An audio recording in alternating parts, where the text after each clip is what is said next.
whatever it was, the dunk hit the rim and the balls at half court. Because listen here, bud, we had nothing to do talking about your pit crew or anything like that. We were talking about your comments and being mentally focused. I love you, man. I love the way you drive the race car. I don't like the things that you said after the race, and that's my job. 5, 4, 3, 2, 1. Go on. What a race! California's Kevin Harvick does it. Straight naked right there. You're the man.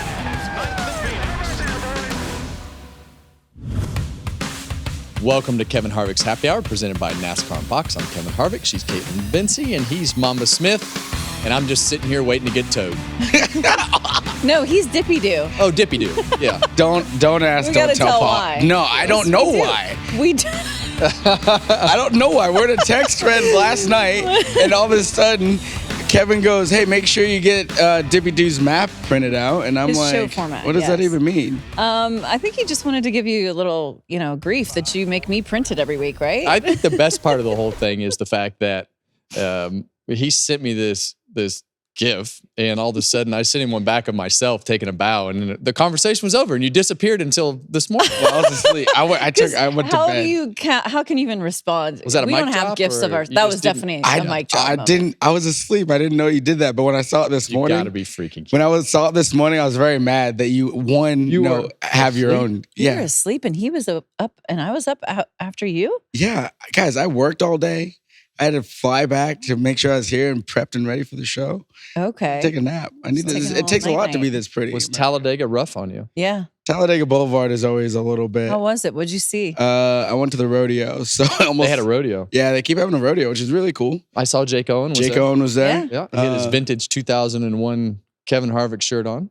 Jake, Did he? Jake's Oh, awesome. that's awesome. It was a good time. It was hot. Gotta rep It Kevin. was hot as hell in Alabama this week. You'll have that. So You're on pit road. I did, yeah, Friday with Was the that truck okay? race. It was great. Yeah, it went well. Good. Everyone was happy. High fives all around. High fives all around. How was your weekend? My What'd you weekend do? was great. I went to a wedding. Oh. Did? Yeah. When's the last time you've Went done to a that? Hornaday wedding. There you go. Yeah. Okay. Yeah. And So- you probably have had to RSVP no to most weddings, right? In the last how many years? I was talking about this with Delana, and I don't think I've been to a wedding since I went to mine. That's wild. That is You didn't go wild. to Dale's? It was No. New Year's. I didn't. Okay. Well, there you go. Well, Oh. because you can't. You're gone every weekend. On New Year's Eve, you can. There's very few things that I can think of and people that I can think of that I would actually go sit at a wedding. But this was one of those moments. Okay. Where, Oh, nice. You gonna come to mine? are you going to get married? I mean, if I gotta marry Do you have a myself just to girlfriend? get no. If I gotta marry myself just to get Kevin Harvick to the wedding, I'll do that. It doesn't Okay, work well, like first that. thing you got to Doesn't- do is find a girlfriend. Yeah, we need to find him a lady. Yeah. You haven't mentioned Raya in a while. I guess that's not going well. I was off it for a while. Okay. Yeah, I put it on pause for like 2 months. Well, we're going to put this conversation on pause because I need to get to the start of the show. Welcome into episode 63 of Kevin Harvick's Happy Hour. Make sure you closers continue to subscribe on YouTube, wherever you get your podcasts. Leave us 5 stars and a review. So today, of course, we're recapping Talladega, preview the Charlotte Roval. Mamba has some great sips. Good ones We'll today. touch on the lawsuit that everyone's been talking about. There is an abundance of topics today. There And she goes. Big words. He's like, SAT words. Abundance. Abundance. I even can $20 spell it. word. But let's start with Ricky Stenhouse Jr. I know you just interviewed him. And the most impressive thing to me was the fence climb. Yes. Well, you got to remember, I mean, he was on American Ninja Warrior. So Did not know that. he's a workout beast, He's got and skills. he's obviously used to climbing things because he scaled that fence like it was nothing. And he just went right up the fence and scaled it. But what a day, for that team and Ricky, his 4th win on a super speedway. He's won the Daytona 500. He's won at Talladega a couple times and Daytona a couple times. But when you go to these super speedway races, he just has a knack for putting himself in the front of the pack. And I think as you look towards the end right here, you see those 3 Chevys up towards the front and 1 Ford.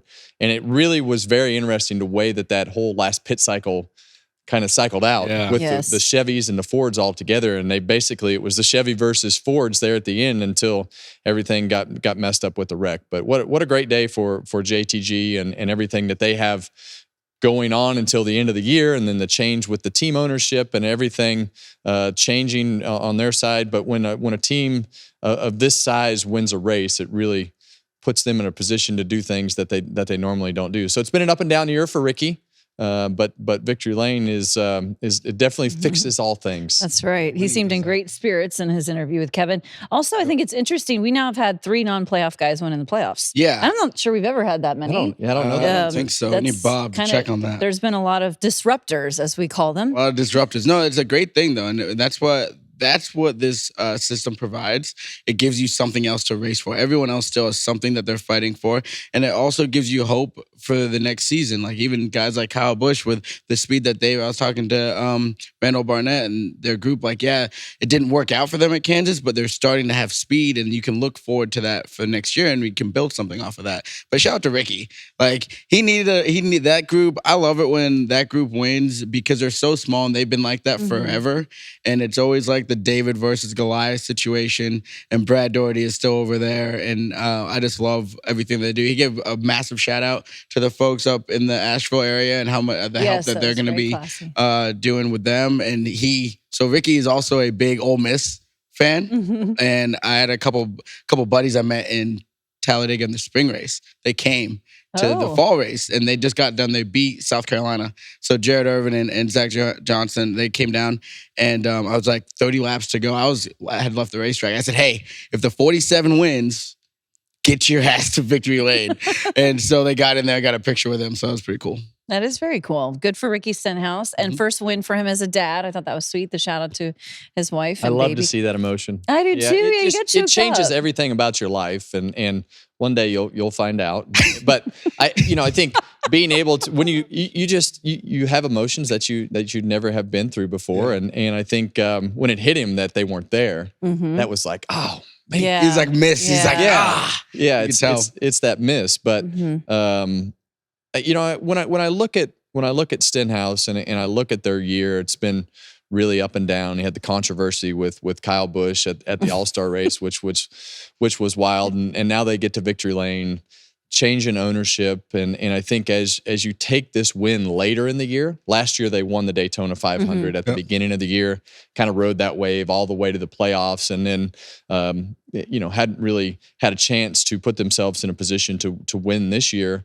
And then to go back to Victory Lane with 5-6 races to go, it really will give that team a lot of momentum, whether it's sponsors or him personally or going after people or whatever that is. It shows that they can do it. Always nice to see the smaller teams get a victory as well. So I want to break down this race in more detail. And starting with stage 1, how aggressive the drivers were racing at the end of the stage. Kyle Larson even making the comment that was just way more intense than stage 1 should be. But that's what this playoff system has created, right? Yeah, well, it's what we talked about last week on the show. You have to get stage points in order to cover yourself for the end of that race. And when you look at those stage points, I mean, you look at Willie B, he's back. Those guys, he's locked. He's moved in. Yeah, and I think he's locked himself in. A lot of that had to do with the stage points and Austin Cindric. They did a good job of putting themselves in a position to be up front.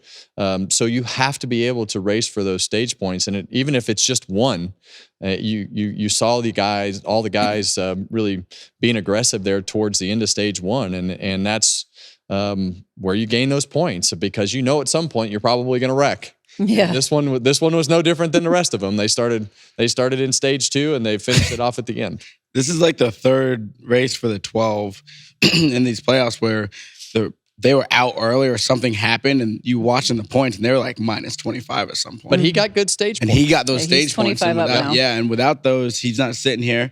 He looks, where is he at? 25 up, 25 up, yes. So he's in a good spot going to the Roval.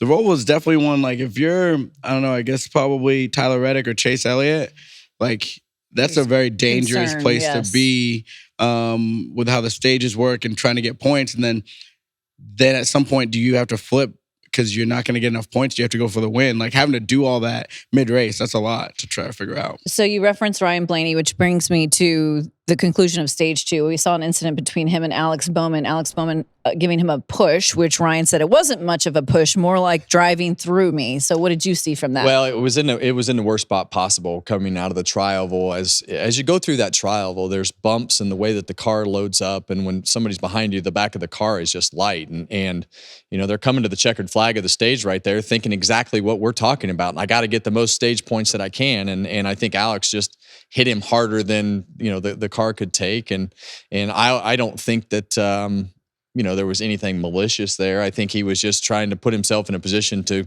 get ahead of any car that he could get himself ahead of, and the way that it caught that 12 a little bit off center. The Chevrolets do not push as well as the Fords do with the shape of their nose. They got that point and they have to be a little more cautious. And I think at that point it just push, and that's the type of speedway racing that we have. You the only way you get anywhere is to push. Yeah, and we see this every time we go to the super speedways. You push harder to go further, and at some point it spits somebody out, and this time it was Ryan Blaney. Accordion-like effect happening. We saw Ross Chastain there, our winner last week, and now this is the outcome for him a week later. Yeah, he was running good too. I mean, that wreck could have been a lot worse because it was at the front of the pack, so there could have been a lot more implications to it than what there were. But to Kevin's point, like, that part of the track is just like, you can push through there if you're already engaged. It's different when you're coming on a run and you hit somebody like that. But if you're engaged, it's probably a little bit easier to kind of get through there. But when you're catching someone multiple miles an hour faster than them, and Ryan was in the sucker hole because the 8 had pulled out, so he was kind of falling back really quickly, and the 48 was going on the run. So that was just a really bad situation for everybody. It was definitely more push than you should have there. And, yeah, and I think the hard part to explain from TV.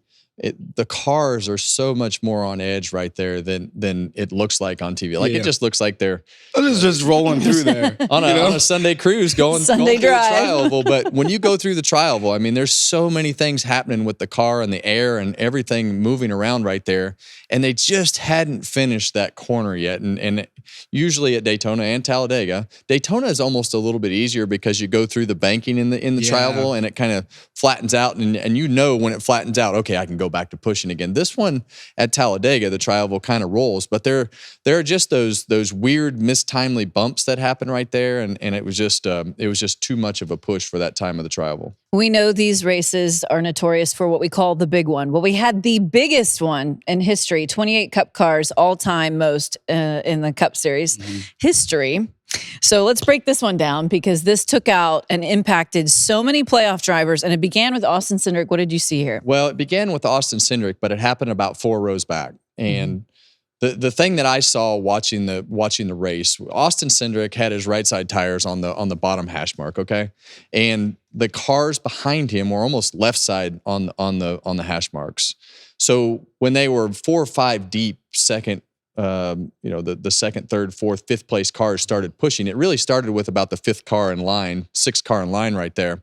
You'll see Chase Briscoe get into the back bumper there, and then that car gets into the 22, and the 22 gets into the 6. But the 6 is trying to come down the racetrack to get square on the back of the 2 car. The 2 car hasn't moved. Right. 2 car never moved, and Brad realizes that when he starts getting that push, and he starts to ease his way down. You can't just jerk the car, but you see him kind of come across the bumper of the 2 car like he's going to the left. And the reason he was trying to do that is he knew he was being pushed so hard, and he actually posted his SMT data off the throttle, hitting the brake. Right. But when you're getting pushed by 3 or 4 cars behind you, you're in less control than you ever are because of and in the speed of your car, you're in less control of because of the pushes that you're getting from behind. So Brad knew he was in trouble, that he wasn't aligned correctly, and with all the momentum and speed and the way that he hit that car coming to the left of Austin Cindric, just shot Austin to the right and caused a huge melee. But that's really the nature of this super speedway package. You see the first half of the race, 4 wide, looks spectacular. Yes. But bottom line is they're saving gas. Some guys are, some guys aren't. They're moving all around the racetrack, able to go forward, and some guys going backwards in order to put themselves in a position to have a great pit stop in order for the time to be less, because you have to put less fuel in. But when they get going full speed, the most you're going to go is 2 wide for the most part, unless you're coming to the start finish line and you get these crazy runs, with Fans somebody fanning out. But 2 wide is typically at full speed. That's all they're going to go. And I think the reason that you're seeing the biggest wreck ever is because of the fact that you have to push so freaking hard to make any ground. And we've talked about this on this show before. The pushes aren't worth what you're getting out of it. But the only way you're going to go forward is to keep pushing. And as the race gets closer and closer to the end, you just keep pushing until somebody wrecks. And that's what the guy that's 4 rows back or 5 rows back is thinking. He's like, well, I got to push the hell out of the guy in front of me so he can push the hell out of the guy in front of him. So maybe we can gain a half a car length on the leader and I can push this line forward. And at that point, everybody's just being aggressive. And the style of race that this creates is you can't get out of the pack. So the whole pack's together and you have to push. And eventually it spit the leader out. And, here we are, biggest wreck in history. Really interesting analysis on that. What did you see as you were watching this unfold? Well, I was listening and it sounded like, I think it was Austin said it. The run that they got that led to that wreck was a later one than they had been having prior. So as you're making all these laps, you're trying to figure out how to put yourself in the best situation to make sure your run is good getting to the start finish line. Because the run to the checkered starts on the backstretch usually. And he said that it was a later one and they weren't lined up like they were prior laps. And that's kind of what happens. But to Kevin's point, everyone's trying to get all they can get, and you can't stop. Yeah. And this And you Ford don't car, care. it's a freight train, and you've been hitting each other the whole time anyway. So it's kind of When you're the 4th or 5th guy in line, you don't care. You're trying to make up all the positions that you can't let it or out. not lifting at this point, and it's just like we say all the time. You have to err on the side of being too aggressive, and in this style of racing, you have to be so aggressive that you take a chance of shoving the guy harder than you've ever shoved him, and just the way that the spacing and you see the alignment right there where Brad realizes at the last second. Yeah, but it's. He knew they were in trouble as he started to come across the racetrack. It flipped the whole playoffs. It flipped this whole round because if they would have finished right where they were, the points were dramatically different, and the 11 was in a completely different situation because he was riding out back. Yeah. So this brought him right up to the top 10. okay. And, watching the broadcast, I never really knew where the 11 was. They never talked about him, but he was so far behind that he wasn't even in that pack because he got into that stage 2 wreck. Then it knocked the hood up and knocked the splitter loose, and he wound up getting extremely lucky. Scored no stage points. Wasn't anywhere to be found because of the damage to his car. But he comes out 30 points to the good. And these are the types of moments, guys. I know we've been talking about Denny, but these are the types of moments that it's like, oh, maybe luck is on my side. Are you back? Maybe. I have some luck after all. Maybe I have a little bit of luck right left, here. yeah. And I'm going to make it through the round that I shouldn't have made it through because we didn't do anything good at Talladega. We didn't do anything good at Kansas. We didn't do anything. You know what I mean? It's like, are you back cheerleading? Are you back on the? No, I think that it's, look at William Byron coming into this round. I thought, man, these guys are not on a roll. They might not even make it out of this round. Now he's locked in. They've come into this round and now they've got that momentum. You've got to have the momentum and everything rolling for you at the right time. And when you look at luck, you've got to have some good luck. Yeah, and right. Talladega, there was a lot of bad luck. There's a lot of bad luck. You look at Blaney, lucky, right? His Both bad round. luck, We've had what he thought was bad luck at the end of stage 2 wound up being some pretty damn good luck because the whole field crashed and he wound up on the right side of that. But Denny Hamlin, same thing because he was, I think, 17 points out when Austin Cindric was leading that race. And so now you look at those bottom 4 guys and you've got Logano, he was at the front. Suarez, I'm not sure what he was doing at the beginning of the race. They got themselves in trouble. Had to start at the back. And had to start at the back, put themselves behind the 8 ball right off the bat, and then just tried to pull up in line and got himself wrecked. Chase Briscoe, I mean, he ran in the front all day. And he did what he needed to do. He's got to throw caution in the wind. And that's kind of the position that whole team is in. And they know it, and they've said it. But, I think that ride is over. And I think Even Chase Elliott, I think he was at one point right at 0. Yeah. He was a few points They were out. flirting So with it. that last wreck changed everything. And Okay. Tyler Reddick was in the same boat. So it flipped everything upside down. So that big incident that we just looked at with numerous looks has started a pretty big dialogue about the damaged vehicle policy and these teams, how they were having to manage that and waiting for pushes back to the garage and all the different things that come with this. I know you have a lot of information about this. Yeah. So share your thoughts. Well, I have a lot of information, but I don't think I need to go too far because it was a complete shit show. Okay. So that's exactly what we were covering there. Very eloquently put. I like We go that. back to Watkins Glen and we let's remember Ryan Blaney talking about, being able to have his car towed back so that they could at least look at Assess it and it, the yeah. team make the determination. At this point, just tow all the damn cars back, put them in their pit stalls, and if you got to tow them again, fine. It might have taken less time than trying to see if somebody could get going, if somebody's air jacks would work, or this guy's in the grass. And then we go to Kansas. Josh Berry scrubs the wall, spins out, needs 4 tires. We tow him to the campground. We're not even going to tow him back. So then now we're at Talladega. Well, shit, we've wrecked enough cars that if we don't pull all 28 or 25 or how many cars are sitting in the infield, hell, I don't even know if we can have a race. So, you know what? Let's tow this one back. Let's tow that one back. Let's leave this one here. Like, whose decision is it? And now we're gonna tow completely destroyed race cars, and we're gonna tow some back that are really wrecked, 9, 14. We're going to tow those cars back to the pit stall. Well, when you start thinking about this, let's just say those cars didn't get going again. They missed the DVP clock. So now they've crossed these loops and things differently than the cars that were in this wreck. So now we're affecting points from all Big different time, kinds because you decided to tow this one, not that one. This one went that way and that one went this way. All of a sudden, now we're under yellow, but the cars aren't moving. Cars are going back to the pit stall. Just by the decisions that NASCAR made, we could completely screw up the whole point system in the way that this all worked out because of who they decided to tow and who they didn't decide to tow. So now we've got a mess on our hands with the whole DVP thing and who gets towed back and who doesn't. Just tow them all back to the pit stall, please.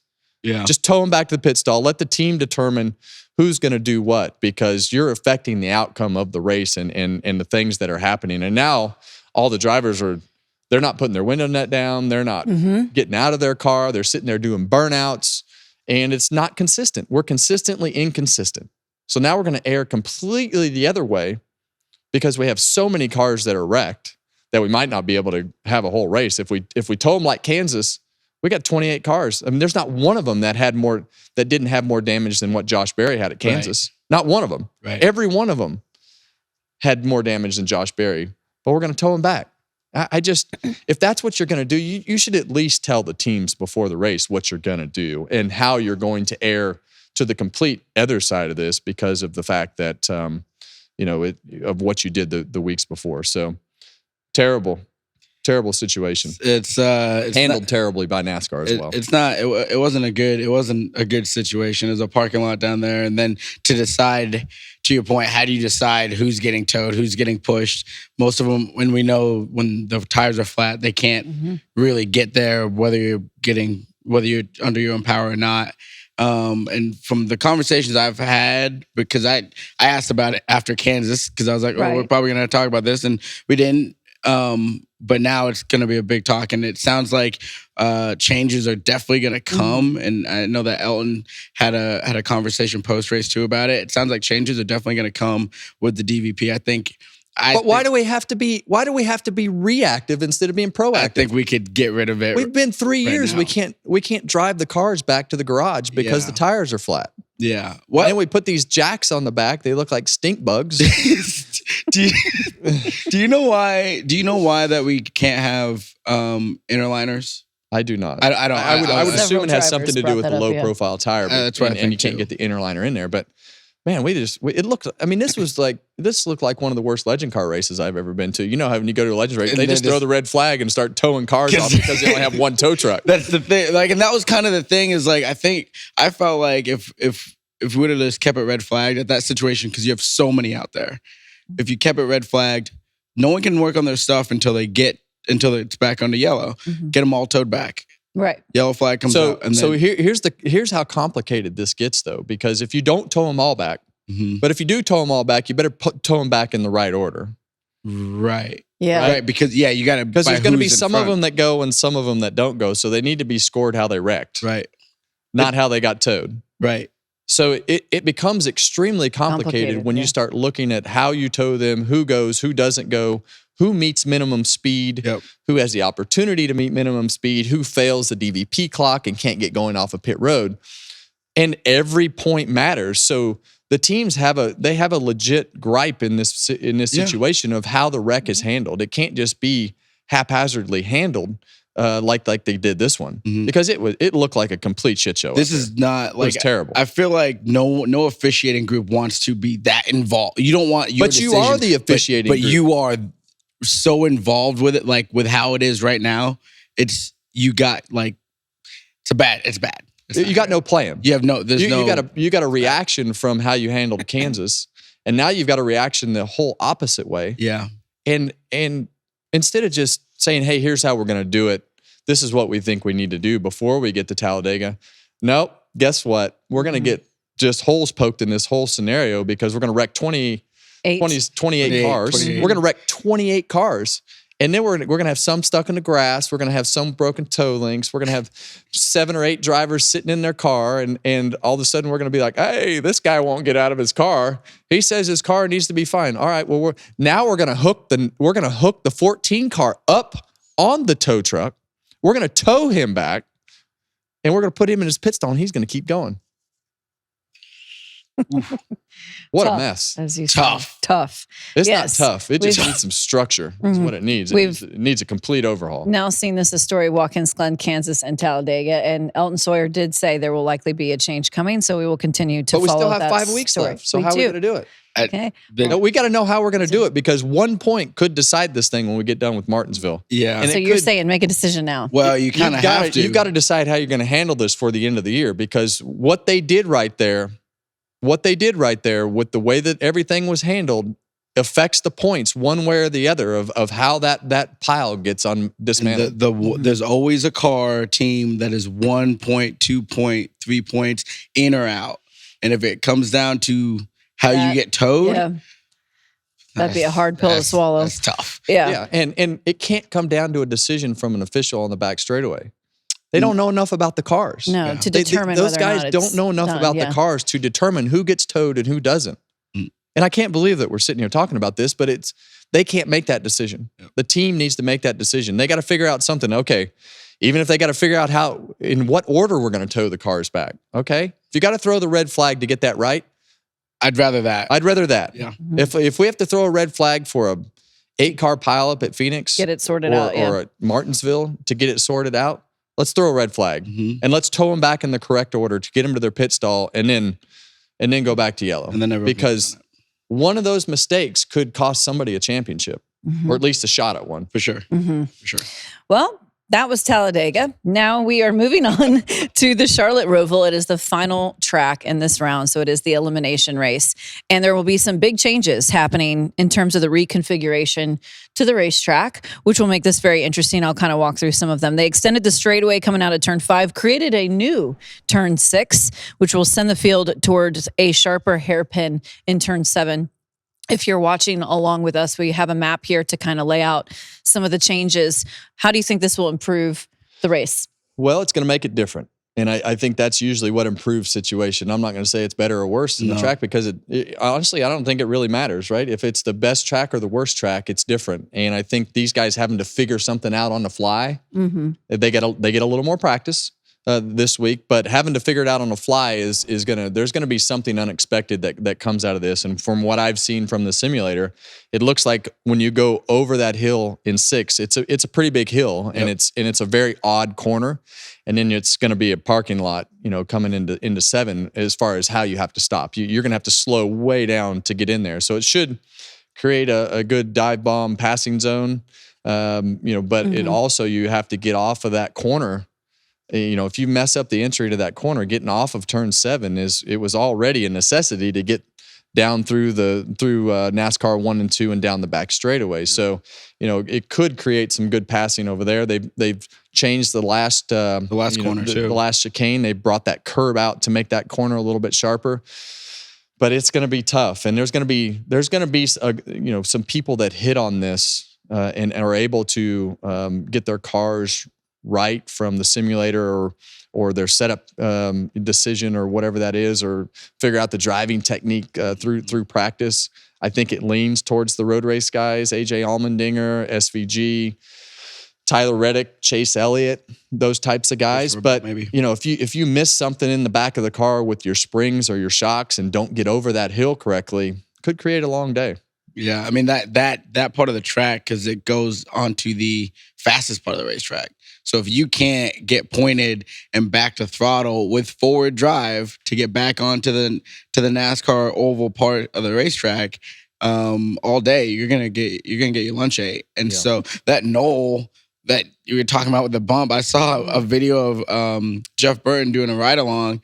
And like, you can't see, like when you start coming over that thing, you're looking like into the grandstands. Yeah. Oh my. So it's like a kind of a little bit of a right hander too. So you'll get over that thing. And if someone's parked, if they're turned around right there, that's going to be big trouble. So, and then the last corner that Kevin was just talking about, it's going to make it faster because it was kind of sweepy before and you kind of had to slow down a lot. Now they can kind of hit one curve, hit the other one, and kind of like zip through there. So it'll be interesting. It'll be different. AJ and SVG they're probably licking their chops a little bit because every time you adjust something road course wise, those guys have the most experience and they can adapt the fastest. So when this idea first came to build the Charlotte road course, there were some raised eyebrows, I would say, for if this was going to work out. Did you enjoy this event and racing the Roval? What did you think when you competed in it? Yeah, I didn't really enjoy it at first, but we wound up becoming pretty good at it and wound up with some good finishes there. And it's got this, it's like you just talked about though with the road race guys. They're able to figure out that flow and where you need to be and the things you need to do. And for me, it was a new course. So you had to figure out which curbs you could hit, where you needed to be on the racetrack. I had Joey Hand helped us for several years on the road race side, and him being able to drive there helped us figure out the nuances of the racetrack a lot faster.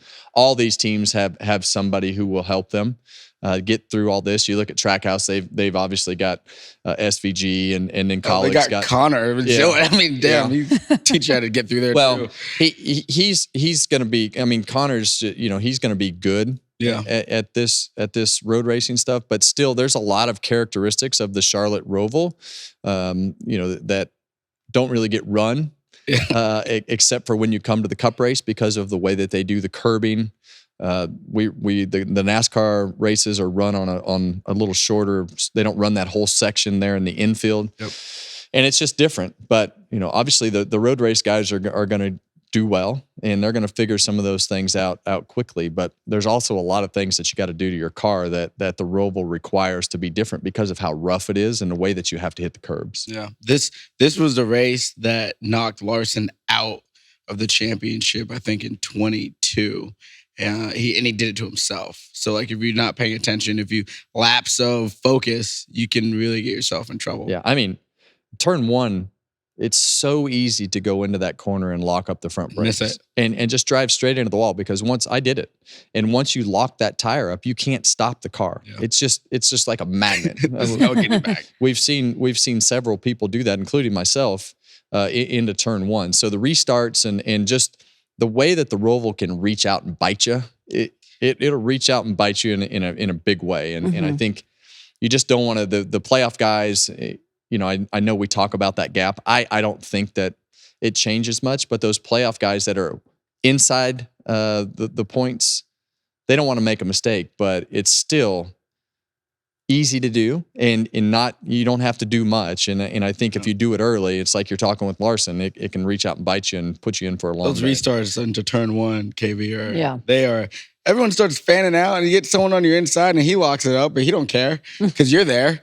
And then you knock into somebody else. Like, it's hairy. Yes, it's a very difficult place. It's a home race for the industry. Is that beneficial for the teams because they're not rushing to get everything ready and loaded out and driving across the country? Does that help them this week? Absolutely. I feel the truck driver is the hardest job Yeah, Those guys no kidding. trying to connect the dots logistically is extremely difficult. Probably the hardest thing to do in our sport is to meet the logistical challenges from the team standpoint, to navigate your cars and make sure they're fixed, and the truck drivers here, and making sure that everything's prepared, but also just getting to the race. So being able to have that relief and be able to sleep in your own bed and do all the things close to home is definitely nice. Yeah, I know that they will all be excited about it. They should just roll in with open trailers for this one.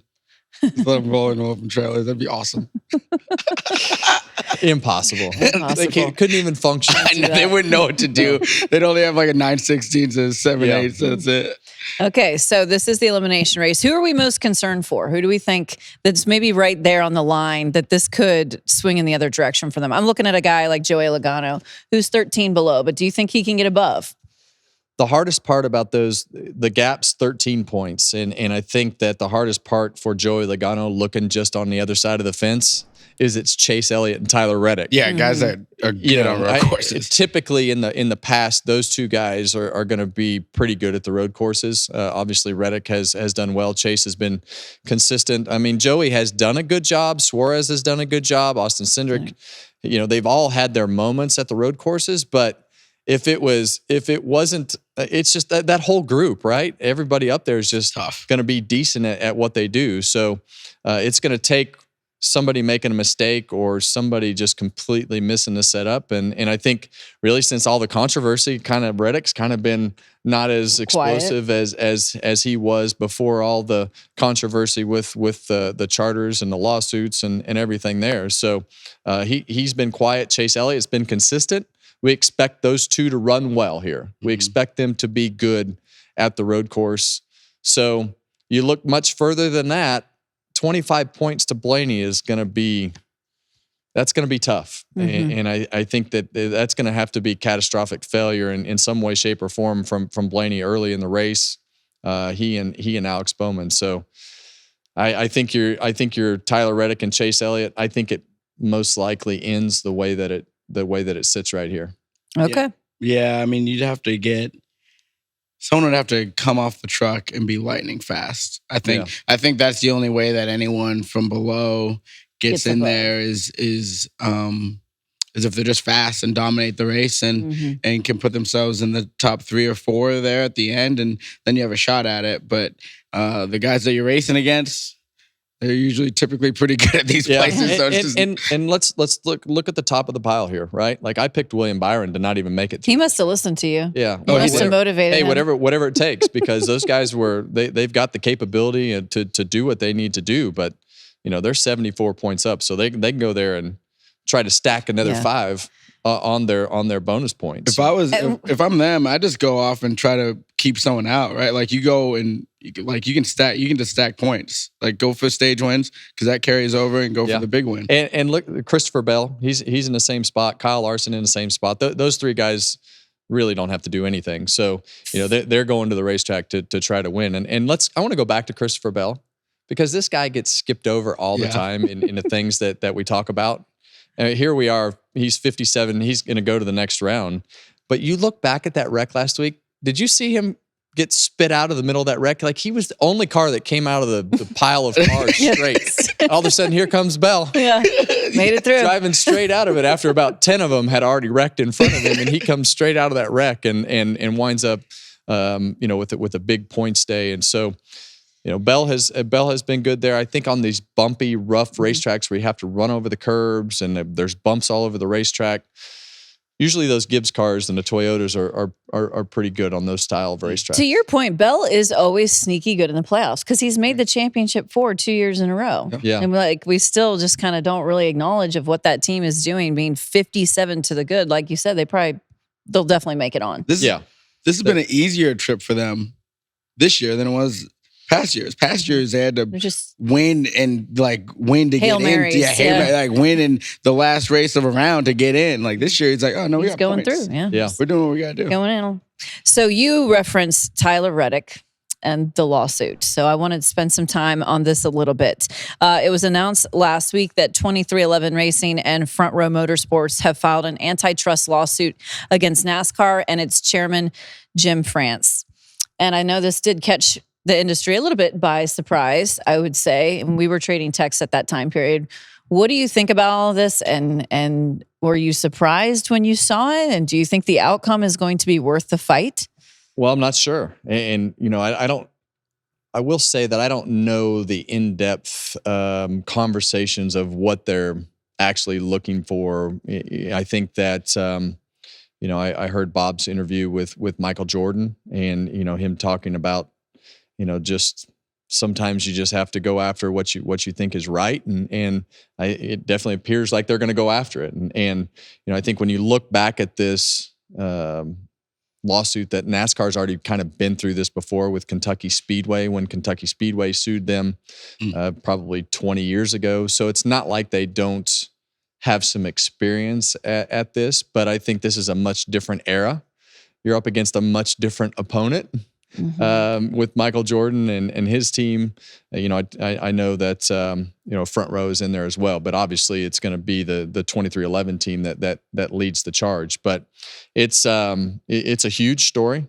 It is a huge story. I don't think it's obviously not going anywhere. I think that the NASCAR response will be interesting to see what happens there. And I think it will also be interesting to see if they're able to sign that charter agreement and be able to compete and until this is over with the charter. So there's a lot of pieces that go with this, but it has to be a distraction to the employees, to the drivers. We talked a little bit earlier about Tyler Reddick not performing as well. I don't think the 23 car has run as well. Denny definitely hasn't run as well. And obviously we see why. This is a massive moment in our sport as to how this turns out. It'll change the sport one way or another. Like, you can't go through something like this and it not change maybe procedures or policies. It's going to change things. What those things are, have no idea how that's going to be. It's pretty interesting watching it. You talk about the landscape of the world now. You look at like college with NIL and all that, like all the landscapes of other industries, other sports. That's why these things are coming up now. You know what I mean? That's why people are having these conversations and trying to shake and make things different. I don't know, man. We'll probably be talking about this for 18 months. Like, yeah, I don't know how long these type of things take, but it's going to be a while. I feel like it's going to be a while, and we're going to get little pieces of information for as long as the charter agreement took. Like, that took forever to get that thing signed in the first place. So I think it's going to be a while, and we'll all just have to buckle up and get your popcorn ready. It's very interesting. It's going to be interesting. That you have two teams. It is very interesting because all the other teams have signed it. So I can't wait to hear what the argument is. Their lawyer, has obviously been through this with other leagues. I guess the biggest difference is this is not a league. This is an entertainment company. So it's just there's a lot of different dynamics than there is in football, baseball, basketball, soccer. It's just it's a much different dynamic than that. The other thing is Roger Penske they just decided that they're going to create a charter system in the IndyCar, and so. I don't know, when you talk about a pillar. Yes, he doesn't think it's like that's kind of my point. Yeah. You know what I mean? Like, these pillars of our sport and of motorsports are like, oh, this seems okay. And so much as to say that we are going to create another version or our version of it here. So, well, it's no different than what we're looking at in F1, right? Like, you look at Michael Andretti and his fight to try to break into F1 and all the things that the FIA and F1 have put in front of them as kind of hurdles to be able to put in. We're no different, right? This is the same type of scenario that you see in F1 and somebody, the 2311 Front Row guys obviously believe one thing and NASCAR believes another thing. And obviously all the other teams that signed the charter agreement believe what NASCAR gave them was okay. And we've heard Justin Marks and we've heard Richard Childress and we've heard several of these owners just say, we felt good about where we were in order to go forward with our business. So I'm not a lawyer, don't really know. It could go in a million different directions, but it will be very interesting to kind of uncover everything and see where it lands in the end. Yeah, Denny Hamlin's saying, you know, he knows it's going to be met with a lot of skepticism, but he's just hoping for positive change. Do you admire teams challenging the system, or do you think that's just a bad idea all around? Look, you've got somebody from outside of our sport that wasn't a traditional team owner that has been represented in other leagues. Michael Jordan owned an NBA team, and I think he and Curtis from 2311, I think they believe that it should be different. I think that the legacy owners that have been here for a long time are just like, this is good enough. We can rock the boat. We can run our business, and we can do the things that we need. It's time to move on. And I think that it'll be interesting to have that view of sports league ownership like Michael and his group have had in the NBA, and how that structure should be. I've been in some conversations about the way that other sports leagues look and the way that they function. It's just not the same. It's much different than the structure of all these other leagues. But when you have that outside perspective and you can get that perspective and maybe there are some things that come out of this that all the team owners win on, that make it better and make our sport better. And if not, then, we go forward and it's status quo. One way or another, race cars are going to be on racetracks. Yeah. But I hope that at the end of it, we gain more than we lose. I hope so. At the end of it. I don't care in the grand scheme, that so long as we're able to gain more, whether it's knowledge or understanding or respect for each other's positions, I just hope that we gain more than we lose. That's a good way to say it. So we will continue, of course, to follow that story. All right. It is time now. I had a feeling. We've had a lot of serious stuff on the dippy-doo sips. Dippy-doo sips. I don't know why. Old dippy-doo. I'm just glad that Tyler, our producer, has not changed it to dippy-doo social sips. Thank you, Tyler, for keeping us locked in. He didn't know about it yet. But it could change for next week. Dippy sippies. Yeah, no. Okay, we're not doing that. Sippies. I love it. We'll get you a sippy cup. I'll bring one of Piper's. Okay, moving right along here. Welcome to your favorite segment, Mamba's Social Sips. And we're going to start right off. We just ended talking about Denny Hamlin in 2311. Kevin, you have been Denny's loudest supporter all year. And my man just came off the top rope and he kind of dunked on you. He didn't really like what you had to say. He said, he brought a quote from you it was still the chase for the Sprint Cup when you obviously. I don't even know when that was. It had to be a long time ago. Yeah. Well, whatever it was, the dunk hit the rim and the ball's at half court. Because listen here, bud, we had nothing to do talking about your pit crew or anything like that. We were talking about your comments and being mentally focused. I love you, man. I love the way you drive the race car. I don't like the things that you said after the race, and that's my job. I'm sorry. I don't like the comments about the mental weakness.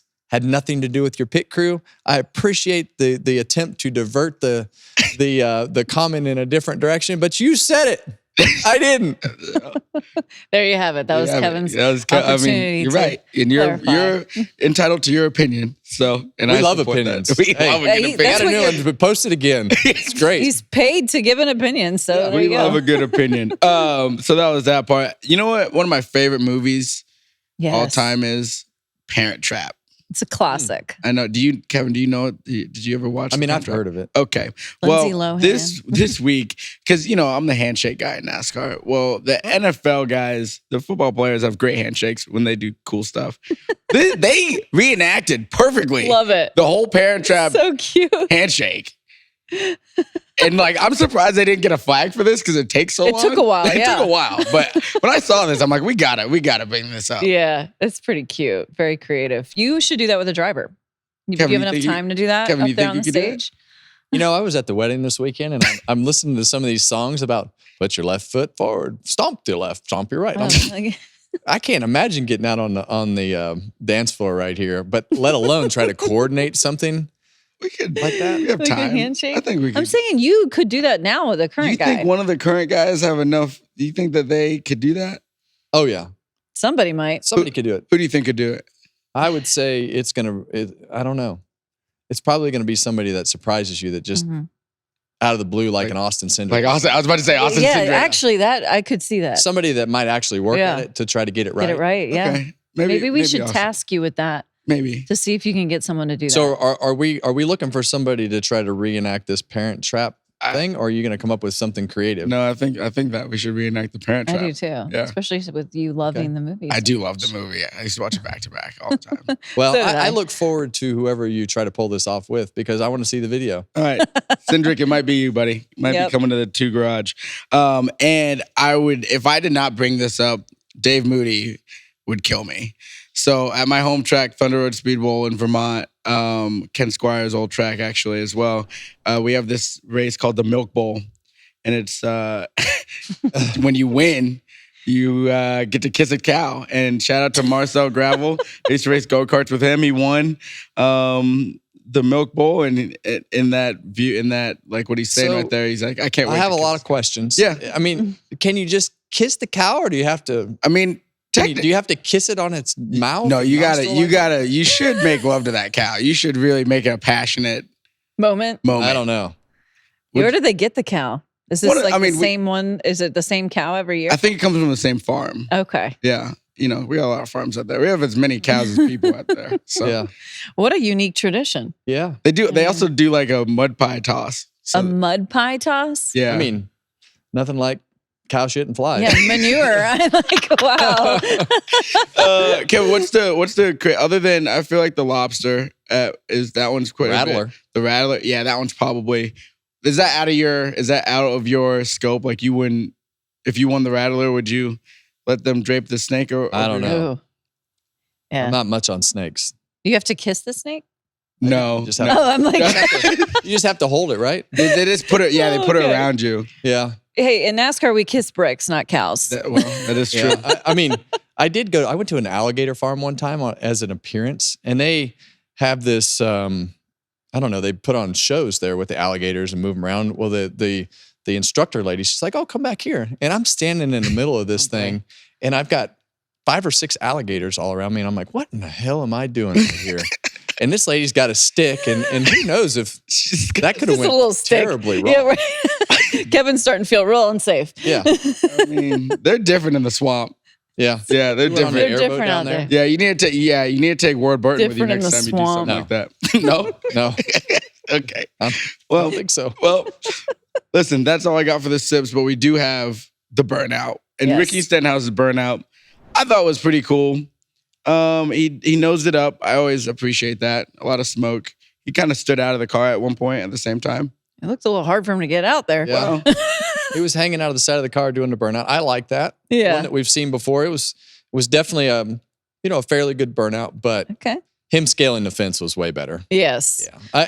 I would say it's creative, middle of the road burnout, but the ability to scale that fence like a ninja warrior was way better. who did Yes. it better?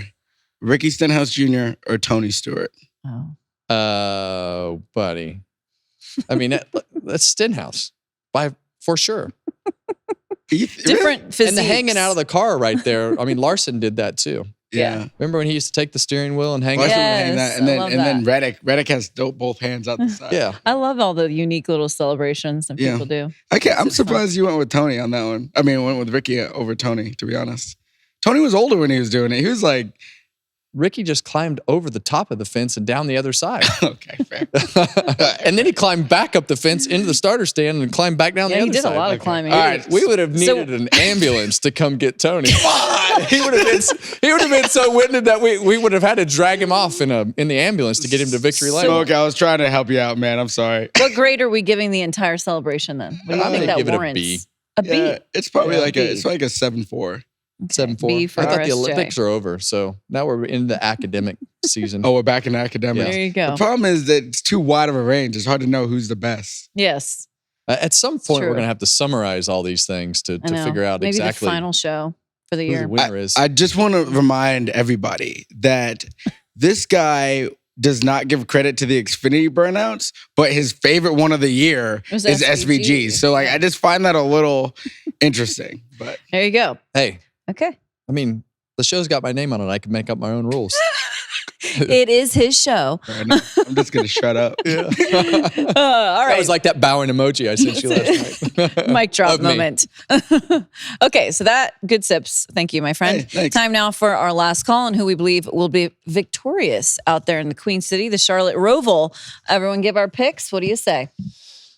Well, I think it's going to be tough to go against SVG and Allmendinger, but I'm going to go with Christopher Bell. I love that. I think he's got Okay. nothing to lose. That's right. He beat me a couple That's a good years pick. ago there with like 2 laps to go. I think that the Gibbs cars on rough racetracks like that always seem to have a better handling package. So I'm going with Christopher Bell because I'm tired of everybody sleeping on him. Okay, there you go. Well, you referenced my pick, which I didn't really want to pick a non-playoff guy, but since we've seen them being a factor so much, I'm going to go with SVG. Okay. Stepped way outside the box. I know. Like here's the thing. Like Listen, I want to be a winner, damn it. I picked Todd Gilliland this week. And well, yeah, did you see the big wreck? He was the one getting lapped when that big wreck happened. So I feel like my picks have just really ruined it for whoever's Everybody, running. But I think I'm gonna go. I gotta go with him. AJ freaking Allmendinger. there you go. Let's go, baby. AJ Dinger. Is he in it? I like that pick. He must be in it. You don't even know if he's in the race. If he's in it, AJ Allmendinger.